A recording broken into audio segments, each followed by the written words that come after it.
Missing complaint दर्ज हुई है या नहीं, और वो ड्रम उस पर एक बैच नंबर होगा। पता करो ये किस इंडस्ट्री का है, कहाँ खाली हुआ था और खाली होने के बाद कहाँ इसे बेचा गया था। जानता हूँ काम मुश्किल है लेकिन नामुमकिन नहीं है। अय्यर, इस कातिल ने हमें चैलेंज किया है, एक्सेप्ट करते?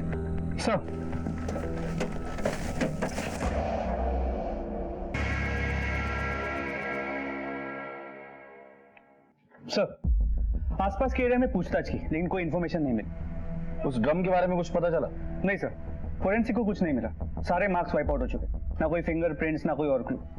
जो लोग ये ड्रम्स बनाते हैं हमने उनसे पूछताछ की। उन्होंने कहा कि वो ये ड्रम्स कर्नाटका, केरला और तमिलनाडु की कई सारी कंपनीज को सप्लाई करती है। वहां से इनमें केमिकल भर के अलग अलग जगहों पे भेजा जाता है।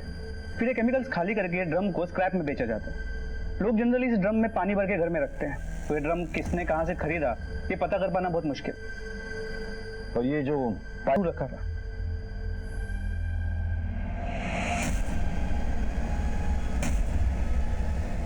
स्क्रू पे कुछ लिखा है, शायद कंपनी का नाम है या कोई तो सिंबल है। मेडिकल एक्सपर्ट को ये स्क्रू दिखा, तो हो सकता है स्क्रू की वजह से हम उस औरत को आइडेंटिफाई कर सके। सर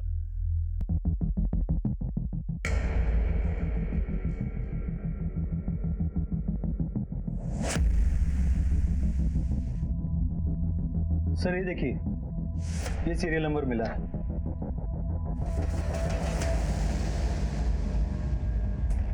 एकमात्र मिले मलोलर स्क्रू के आधार पर केरला पुलिस ने अलग अलग राज्यों के अलग अलग शहरों की पुलिस से सहायता मांगी और 1 महीने के कठिन परिश्रम के बाद उनके हाथ कामयाबी लग ही गई। ये स्क्रू हमने ही बनाया।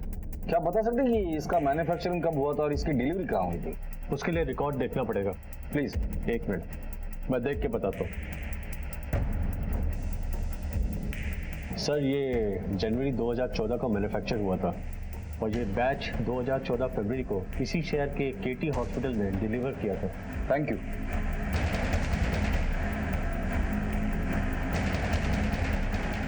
सर ड्रम में जो स्केलेटन मिला था उसकी फोरेंसिक रिपोर्ट के मुताबिक स्केलेटन किसी औरत का है और उसकी उम्र करीब 45 साल की होगी, तो उसे मरे करीब 12 से 15 महीने हो चुके हैं।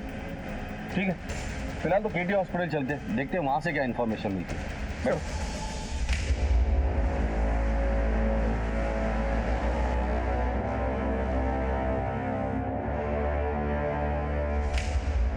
सर मोलेलर स्क्रू के इस बैच से 50 साल की उम्र के आसपास की 4 औरतें थीं जिन्हें स्क्रू लगाया गया था। अच्छा, ये 4 औरतें हैं, इसमें से SO1/75 इस नंबर का स्क्रू किस औरत को लगाया ये बता सकते हैं? जी सर।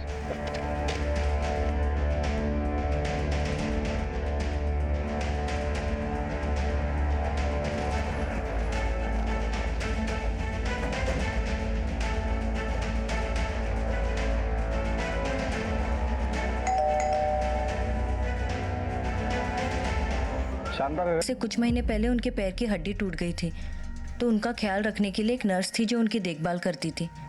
बस उसके बाद वो उसी के पास जाने की बात कर रही थी। 1 साल पहले तुम्हारी माँ को चिकन पॉक्स हुआ था, तो चिकन पॉक्स ठीक होने के लिए 1 साल तो नहीं लगता ना? खैर, आखिरी बार कब बात हुई थी उनसे? जब से वो गई है उनसे बात ही नहीं हुई है। तुम्हें ये जानने की कोशिश भी नहीं की तुम्हारी अम्मा है कहाँ, किस हालत में है? थोड़ा अजीब नहीं लगता? वो हमारी बनती नहीं थी। अम्मा मैं रमन को छोड़ के आ गई, अब मैं यहीं रहूंगी। पता था मुझे यही होने वाला है। बनती नहीं थी। फिर एक दिन मैं काम पे से वापस लौटी तो देखा अम्मा घर पर नहीं थी। मुझे लगा वो काम पे गई होगी। फिर जब वो नहीं लौटी तो मैंने 1-2 बार फोन ट्राई किया, अम्मा ने फोन ही नहीं उठाया। 1 साल पहले जब वो यहाँ से चली गई थी तो उसके अतीत में क्या हुआ था? किसी के साथ दुश्मनी थी, किसी के साथ झगड़ा हुआ था? मुझे क्या पता सर, पर आप ये सब क्यों पूछ रहे हैं? तुम्हारे अम्मा का मर्डर हुआ है, किसी ने उसकी लाश को ड्रम में डालकर सीमेंट कंक्रीट के साथ चुनवा दिया है। किसने मारा उसे? हम भी यही पता लगाने आए हैं। हमें तुम्हारा ब्लड सैंपल लगेगा उस कंकाल के डीएनए के साथ मैच करने के लिए। इस स्वाति की बात पे विश्वास नहीं हो रहा। एक तो चिकन पॉक्स के ट्रीटमेंट के लिए शांता का बैंगलोर जाना, अगर गई भी हो तो उसकी लाश का त्रिवेंद्रम में मिलना, और अपनी माँ की मौत के बारे में सुन के से जरा भी झटका नहीं लगा। बिल्कुल सही कह रहे हो तुम। सबसे पहले हमें शांता के बारे में जानना होगा। शांता कहाँ गायब हुई थी, किस हालत में गायब हुई थी, ये पता करना होगा। शांता की पूरी इंफॉर्मेशन निकाल। आस पड़ोस में जाके शांता के बारे में पूछताछ करो। सर कुरकल उधर देखो, मूवी।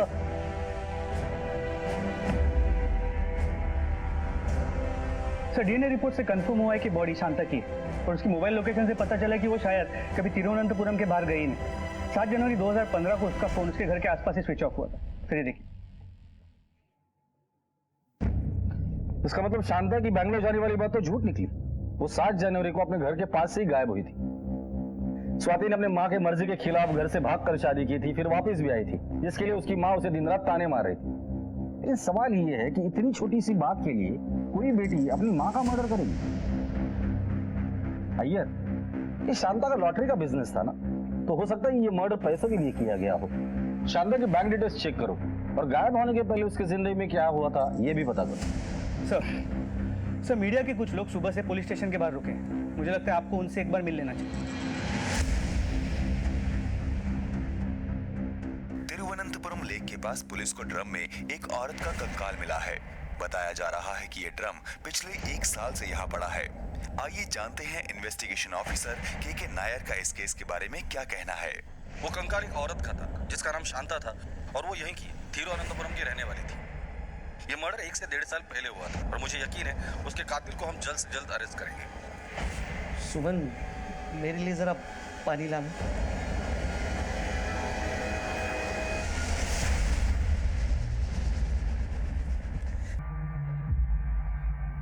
अजी, क्या हुआ रेणु की बहन का? रेणु की बहन? वो जो चेन्नई में रहती है ना, उसकी तबीयत कैसी है?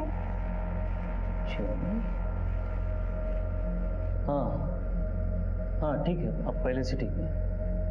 अच्छा, दोपहर को कोई आया था यहाँ पे?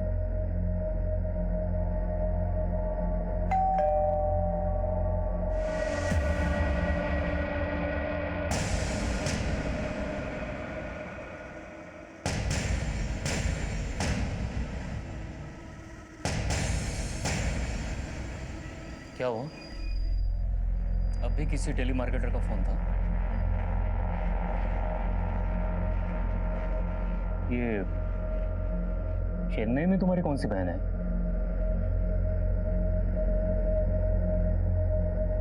मेरे जाने के बाद दोपहर में कौन आया था घर में? इतनी परवाह है? तो चलो अंदर चल के बात करते हैं।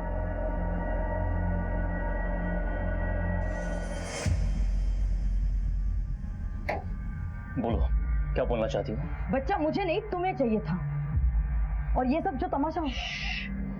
धीरे बोलो, चिल्ला क्यों रही हो? अभी ना सुन लेगा। इतना छोटा बच्चा है, क्या सोचेगा जब उसे पता चलेगा कि उसकी माँ उसे पैदा ही नहीं करना चाहती थी? तब तो उसे ये भी पता होना चाहिए कि उसका बाप क्या है। आपके पड़ोस में जो शांता रहती थी उसके बारे में आप कुछ बता सकते हैं? शांता बहुत अच्छी औरत थी साहब। इधर सब उसे चाहते थे। वो हमेशा सीधा बात करती थी और क्या कर रहा तू? शांता, क्या कर रहा है? चुप रह, चल। एक बात सुन ले कान खोल के, इस मार्केट में अगर धंधा करना है ना तो बच्चों को कभी मना नहीं कर सकते। अगली बार अगर मैं आया ना तो जबान पे ना नहीं होना चाहिए। तू धमकी दे रहा है शांता को? हाँ, मेरा जो जी में आएगा मैं वो करूंगी और तूने अगर मनमानी की तो छोड़ूंगी ना मैं तुझे, छोड़ूंगी नहीं, समझा? ये क्या कर रहा है? हट, हट, हट यहाँ से।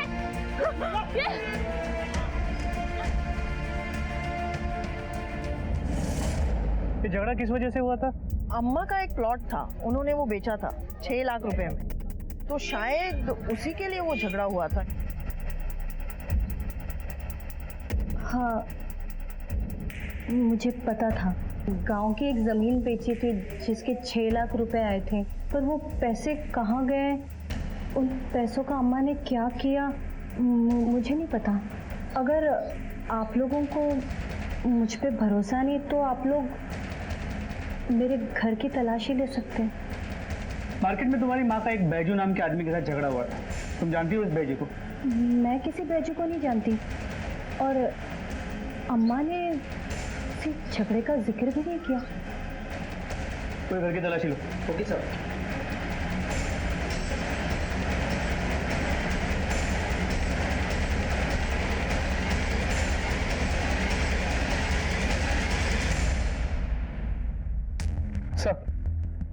स्वाति के घर में पैसे नहीं मिले, हो सकता है उसने कहीं बाहर छुपा के रखा हो। या हो सकता है कि उसने खर्च कर दी हो।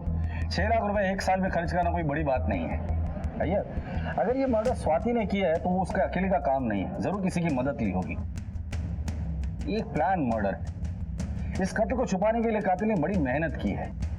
इस स्वाति की डिटेल इंफॉर्मेशन मुझे चाहिए। उसके कॉल रिकॉर्ड निकालो जब से शांता गायब हुई तब से। फिलहाल हमें एक ऐसे आदमी की जरूरत है जो इन माँ बेटे के बारे में अच्छे से जानता हो। शांता को मारने के लिए स्वाति के पास 2 मोटिव थे। एक तो उसे पैसों के बारे में पता था और दूसरा वो शांता से परेशान थी। और स्वाति के अलावा हमारे पास और एक स्ट्रॉन्ग सस्पेक्ट है बैजू, उसे भी शांता से बैर। उठाकर लेकर आओ इसे। अच्छी तरह से पता है मुझे क्या चाहिए। देख, मेरा टाइम ऑलरेडी खत्म हो चुका है, इसलिए जल्दी कर, समझा? चलो बे।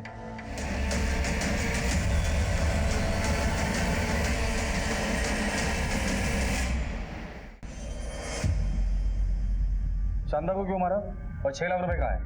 मैं शांता को क्यों मारूंगा साहब? और 6 लाख क्या बोल रहे हो, मेरे समझ में नहीं आ रहा साहब। तेरा और शांता का झगड़ा हुआ था उसके लॉटरी के स्टॉल पर। उसके बाद तूने उसके लॉटरी की टिकट फाड़ दी, जला दी थी और तुम दोनों ने एक दूसरे को जान से मार देने की लेकिन शांता मानने को तैयार नहीं थी साहब। क्यों? उसको मेरे पे भरोसा ही नहीं साहब। और इसलिए तूने उसे मार डाला? नहीं साहब, मैंने उसको नहीं मारा साहब, ये तो पुरानी बात है, अभी तो मैं सुधर गया हूँ साहब। देख बैजू, हम लोग एक मर्डर की इन्वेस्टिगेशन कर रहे हैं।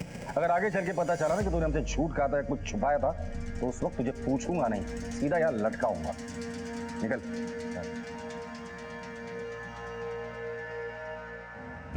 पुलिस को अब एक ऐसे इंसान की तलाश थी जो शांता और स्वाति दोनों को ही अच्छी तरह से जानता हो, और वो था स्वाति का पति रमन।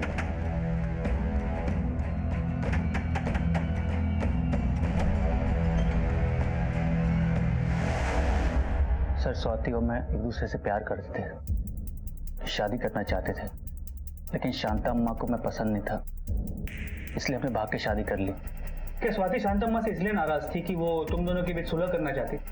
हो सकता है सर, इसमें कोई बड़ी बात नहीं है। स्वाति तो हमेशा शांता अम्मा से नाराज होने के मौके ढूंढती थी।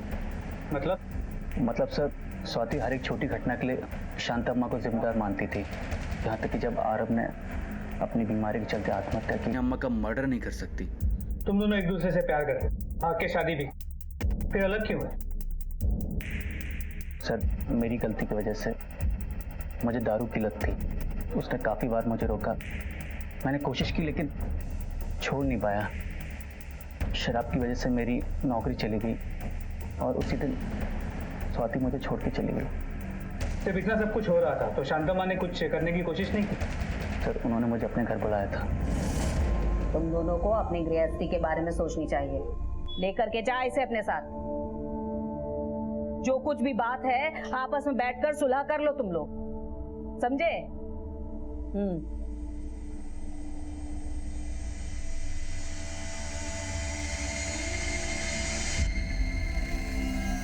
तेरी माँ एकदम ठीक कह रही है। मेरा नहीं तो कम से कम आबा के बारे में तो सोच। मैं खुद को सुधारूंगा, अच्छा बाप नहीं बल्कि अच्छा पति भी बन के दिखाऊंगा।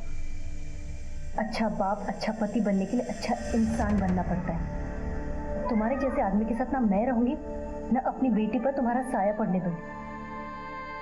आबा को सिर्फ माँ की नहीं बल्कि बाप की भी जरूरत है। उसकी चिंता तुम मत करो, उसे माँ और बाप दोनों का प्यार मिलेगा, और ऐसे बाप का प्यार मिलेगा जिसकी वजह से कल उसे उसका सिर शर्म से झुकाना ना पड़े।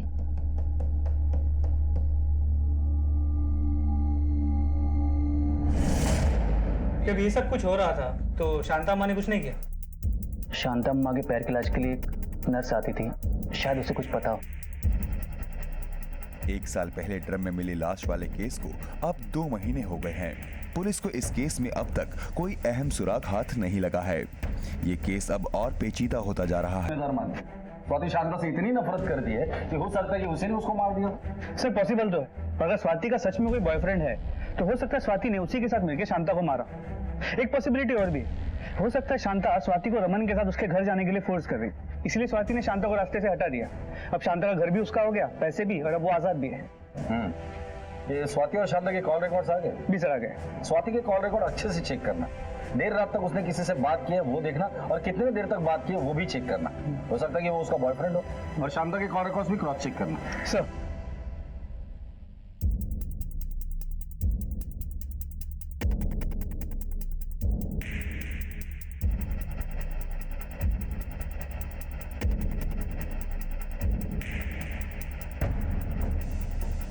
सर, स्वाति और शांता के कॉल रिकॉर्ड्स, इनके कॉल रिकॉर्ड्स में कई सारे नंबर कॉमन है, लेकिन सबसे सरप्राइजिंग वाला है बैजू का।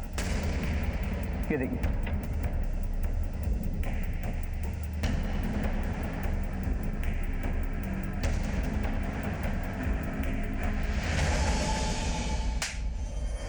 तेरा पुराना रिकॉर्ड वैसे भी अच्छा नहीं था, और इस बार तो तूने अपना पुराना रिकॉर्ड भी तोड़ दिया। साहब पहले जो किया सो किया साहब, अभी तो मैं सुधर गया हूं ना साहब। हम भी पुरानी बातें ही कर रहे हैं। शांता का तेरे साथ झगड़ा हुआ था, और उसकी बेटी स्वाति तेरे दुकान में काम करती है। तेरा और स्वाति का अफेयर था ना, जो शांता को पसंद नहीं था, इसलिए गुस्से में आकर तूने शांता को मार डाला था। एक बात बता, अकेले ने सब कुछ किया था या स्वाति भी तेरे साथ थी उसमें? स्वाति मेरे टेलरिंग शॉप पे कपड़े सीने का काम करती थी साहब। और साहब ये भी तो प्रायश्चित ही है ना साहब, कि शांता को जो मैंने नुकसान पहुंचाया था, शांता तो अभी है नहीं, तो मैंने सोचा कि उसके लड़की को सहारा दे दूं सर। सहारा दे दूं या अपना लूं उससे? हाँ बोल रहे हो साहब, मेरे कुछ समझ में नहीं आ रहा सर। कुछ दिन लॉकअप में रह ले, तब याद आ जाएगा। अरे साहब मेरी बात तो सुनो साहब, मैंने कुछ नहीं किया कसम से। वो सच बता रहा है। मेरा उसका बस इतना वास्ता है कि मैं उसके दुकान के लिए काम करती हूँ। राउडी आदमी है, इसलिए मैंने उसे पहचान बताने से मना किया था। और रमन को दूसरा आदमी है, मैंने जानबूझकर बोला था ताकि वो मुझे घर वापस ले जाने की रट लगाना छोड़ दे। सर, केस बंद कर दीजिए। गड़े मुर्दे उखाड़ के क्या मिलेगा? गड़े मुर्दे तभी उखाड़े जाते हैं जब कोई नाइंसाफी होती है। अभी तो हम लोग जा रहे हैं, लेकिन जब भी जरूरत पड़ेगी पुलिस स्टेशन आना पड़ेगा। ये फिर से झूठ बोल रही है। तहकीकात के दौरान हमें बहुत सी चीजें पता तो चली है, लेकिन अभी भी हमारे पास किसी के खिलाफ कोई ठोस सबूत नहीं। अय्यर, हर चीज प्लेट में परोसे हुई मिली तो फिर क्या कहना। मैंने पहले कहा था ये केस 1 साल पुराना है, तो कातिल को अपना जुर्म मिटाने का और सबूत मिटाने का बहुत वक्त मिला है। एक काम करो, तुम बैंगलोर जाके उस नर्स समृद्धि से मिलो। स्वाति के अलावा स्वाति के घर के अंदर की बातें वो नर्स ही हमें बता सकती है। सर,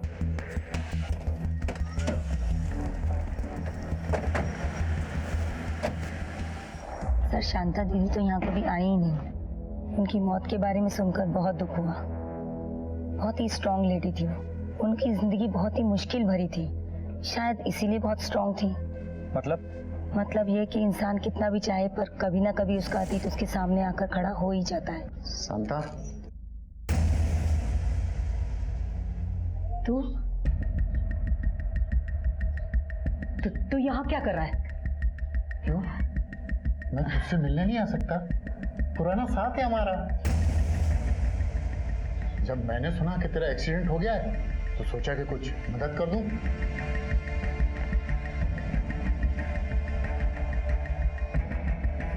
मैंने सुना कि स्वाति अपनी पति का घर छोड़कर आ गई है और कुछ काम ढूंढ रही है।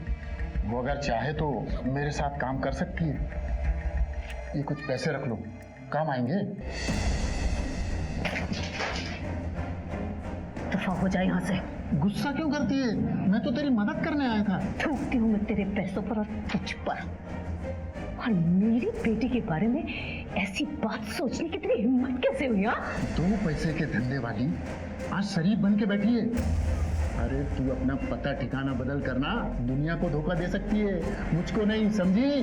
और तेरा ये लॉटरी का धंधा है ना, आज का है। अब मैं बताऊं दुनिया को तेरा असली धंधा क्या था?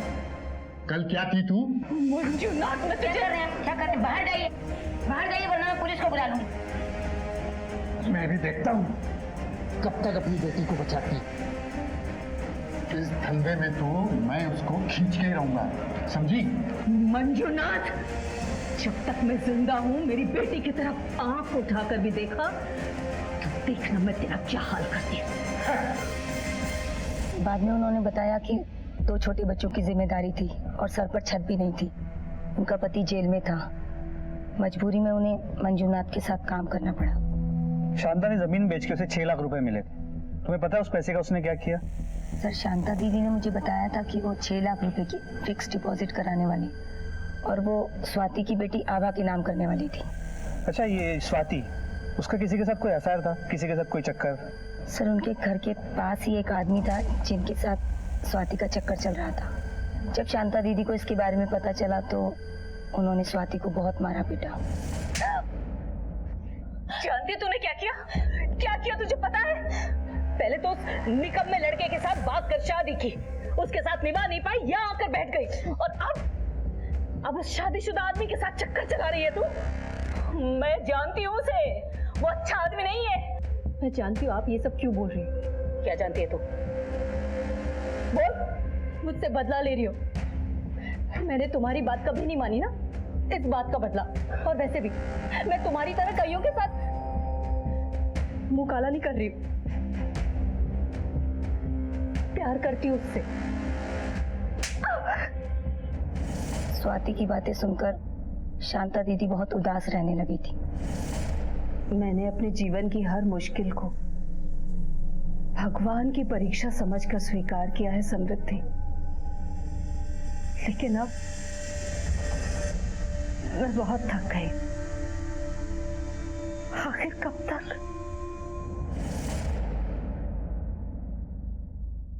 इस उम्र में अब किसी की जान लेके जेल जाने का मुझे कोई शौक नहीं है साहब।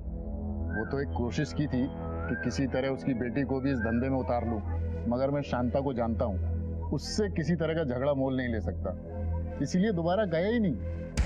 मैंने बताया ना, मैंने झूठ बोला था रमन से। मेरा किसी के साथ कोई अफेयर नहीं है।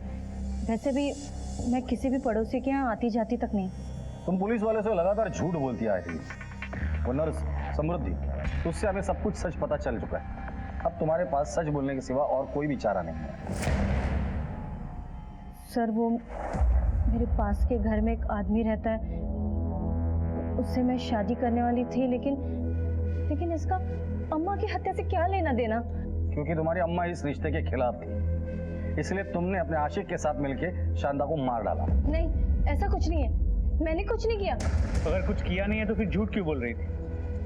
वो आदमी शादीशुदा है, वो अपने बीवी बच्चे को छोड़ के नहीं आ सकता। वो रहता कहाँ है? मदुराई में। हफ्ते के 5 दिन वो काम करने के लिए आता है, फिर चला जाता है। पिछले 10 दिनों में तुम दोनों की सिर्फ एक ही बार फोन पर बात हुई है, और जब से शांता मर्डर केस का इन्वेस्टिगेशन शुरू हुआ है, उसने एक बार भी तुम्हें कॉल नहीं किया, ना ही तुमने उसे कॉल किया, और ना ही वो तुमसे मिलने यहाँ आया।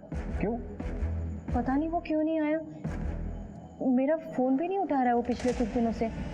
हाँ, वैसे भी उसकी बीवी जब आसपास रहती है तो वो मेरा फोन भी नहीं उठाता। वो अच्छा आदमी है सर। हाँ, एक शादीशुदा आदमी बाहर कहीं अफेयर करे अपनी बीवी को छोड़कर, वो अच्छा ही आदमी होगा ना? उसकी शादी उस औरत से एक जबरदस्ती की थी। शादी से पहले वो प्रेग्नेंट हो गई थी, उसे तो बच्चा नहीं चाहिए था। ये शादी तो सिर्फ एक नाम की शादी थी। बेचारा फंस गया था जैसे मैं फंस गई, पर बच्चे को तो कोई नहीं छोड़ सकता ना। उसका एड्रेस दो हमें।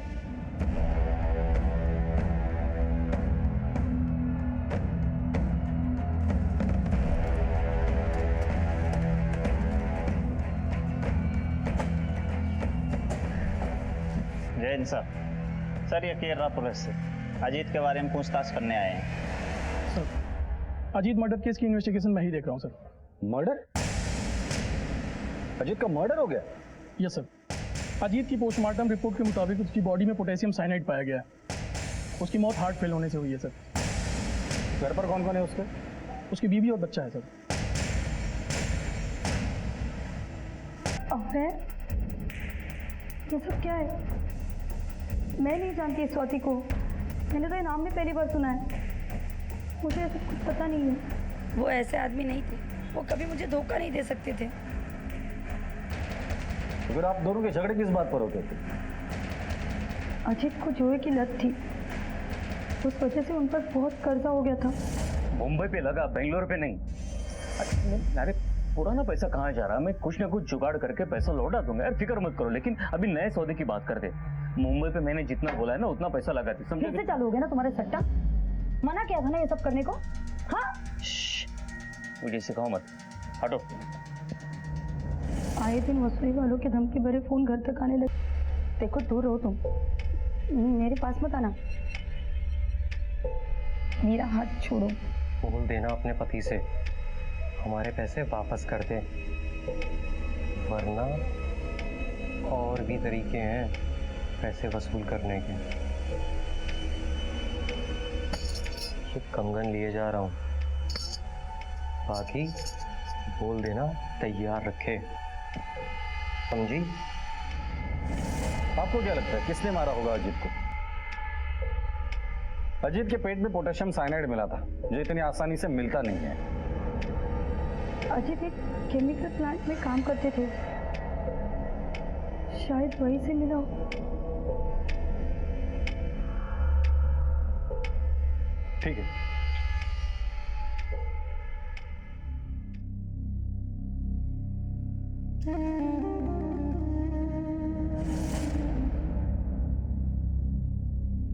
ले मुंह खोल। आरव दाल चावल है, थोड़ा तो खा ले। स्वाति, कितनी बार बोला तुझे अपने काम से काम रख? बस अम्मा आरव को खाना खिला दो फिर काम करती हूँ। अरे भूख नहीं है उसे, रख दे इधर, जब भूख लगेगी खा लेगा वो। और ये क्या बिस्तर पर लेटा हुआ है? डॉक्टर ने बोला है ना थोड़ा थोड़ा बैठने के लिए। इंच भर भी इधर उधर हिलेगा नहीं तो ठीक कैसे होगा जल्दी से? अम्मा पर तुझे पता है ना कि इसे खिलाना पड़ता है। अरे तो उसको छोड़, अपना ख्याल रख, पेट से है तू। इतना बड़ा हो गया है, अपने काम खुद से नहीं कर सकता, कैसे ठीक होगा? जिम्मेदारी कैसे उठाएगा? शांता चलो चलो चलो। हाँ।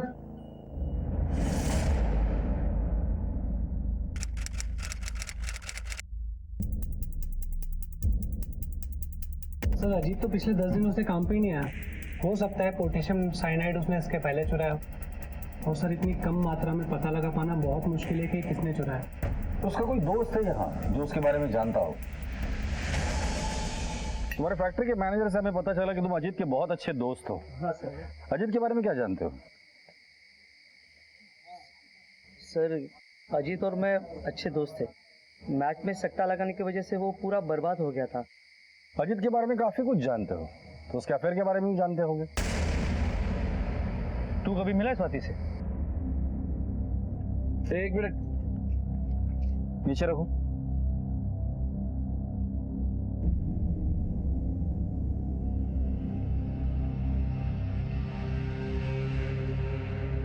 रख दो इसे। अजीत ने पोटेशियम साइनाइड के अलावा कभी फैक्ट्री से ड्रम भी चोरी किया था? नहीं सर, चुराया नहीं था, मांग के लेके गया था। उसने मांगा और तुमने दे दिया। दोस्त था ना तुम्हारा, दोस्त ने कहा चलो खून करते हैं, तो तुमने खून भी कर दिया। सर मैं कुछ समझा नहीं सर। क्यों, न्यूज चैनल देखता नहीं क्या?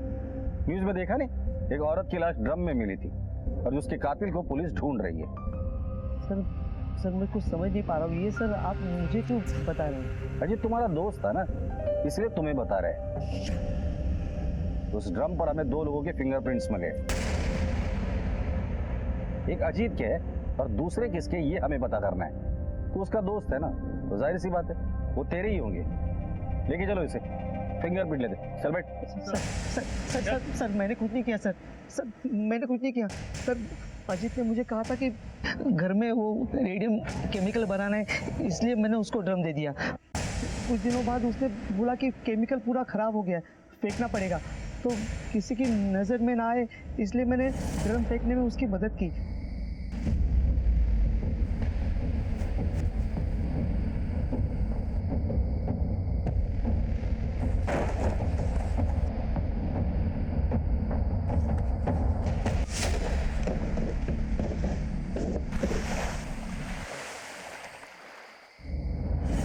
अजीत ने झूठ बोलकर ये काम मुझे करवाया। ये मुझे तब पता चला जब टीवी पर मैंने शांता की लाश ड्रम में देखी। अजीत ने शांता को क्यों मारा? पैसों के लिए? पता नहीं सर, लेकिन सबसे बड़ी बात यह है कि अजीत शांता को तब से जानता है जब वो धंधा करती थी। 2-3 बार वो उसका ग्राहक बन के भी गया था सर। शांता को अजीत और स्वाति के चक्कर के बारे में पता चल गया था, तो शांता ने अजीत को बहुत सुनाया था सर। ये अजीत ने खुद मुझे बताया सर।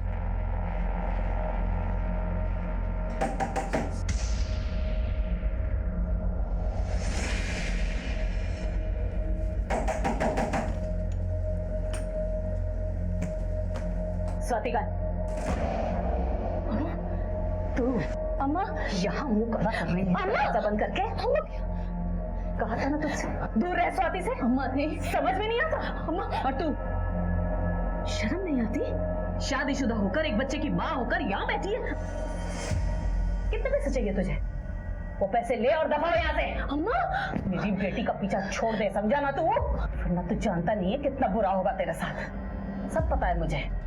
मदुरई में कहाँ रहता है तू? तेरी बीवी कौन से स्कूल में पढ़ाती है? सोच, अगर तेरी बीवी को पता चल गया ना तो क्या होगा? तेरे बच्चे का क्या होगा? अम्मा नहीं, अम्मा चल नहीं, चल यहाँ से। अजीत शांता की धमकी से बहुत डर गया था। अपने और स्वाति के बारे में बताने के लिए शांता को घर पे बुलाया और वही मार दिया सर। अम्मा आओ ना, बैठो ना। नहीं, क्या क्या बात है? क्यों बुलाया है? अम्मा अंदर आओ ना, बैठ के बात करेंगे। नहीं बैठना मुझे, जो बोलना है जल्दी बोल। नहीं अम्मा आओ ना, अंदर आओ जरा, बैठो, आप तसल्ली से बात करेंगे हम लोग। आओ अम्मा बैठो ना। बोल। हाथ जोड़ता हूँ अम्मा। अम्मा मेरी बीवी और बच्चे को ये संबंध पता ना अम्मा। अम्मा नहीं तो मेरा परिवार टूट जाएगा अम्मा। मैं मर जाऊंगा, मैं बर्बाद हो जाऊंगा अम्मा। जो इतने दिनों से ये बात मैं तुझे समझा रही थी तो नहीं समझ में आ रहा था तुझको? हाँ, मेरी स्वाति की जिंदगी क्यों बर्बाद कर रहा था फिर तू? अब ये तेरी शराफत का जो चोगा है ना, इसे सारी दुनिया के सामने उतारूंगी, तेरी बीवी के सामने उतारूंगी, तेरे बच्चे के सामने। नहीं मैं पैर भर दो अम्मा। अम्मा मेरी बीवी बच्चे को कुछ नहीं पता ना अम्मा। अम्मा प्लीज प्लीज अम्मा, मेरी बात मान लो ना अम्मा, प्लीज अम्मा। मैं आपके पैर भर दो अम्मा।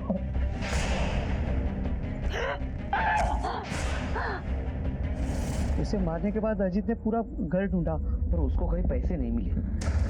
आपको जब शांता की डेड बॉडी मिली तो आपको स्वाति के घर के बाहर देखा तो वो बहुत डर गया सर। अजीत को किसने मारा? सर उसको अपनी बीवी और समाज का बहुत डर था कि कहीं उसकी इज्जत उनकी नजरों में खराब ना हो जाए। शायद इसीलिए उसने आत्महत्या की होगी। इस पूरे प्लानिंग में स्वाति का रोल क्या था? सर पता नहीं सर। सर केस तो सॉल्व हो गया, पता भी चल गया कि कातिल कौन है, लेकिन कातिल को सजा नहीं दिलवा पाए और ये भी पता नहीं चल पाया कि स्वाति का शांता के मर्डर में हाथ था भी या नहीं बन सकते। गलतफहमियों को आमने सामने बैठकर दूर कर लेना चाहिए। इसी में खुशहाल जिंदगी का राज छिपा है।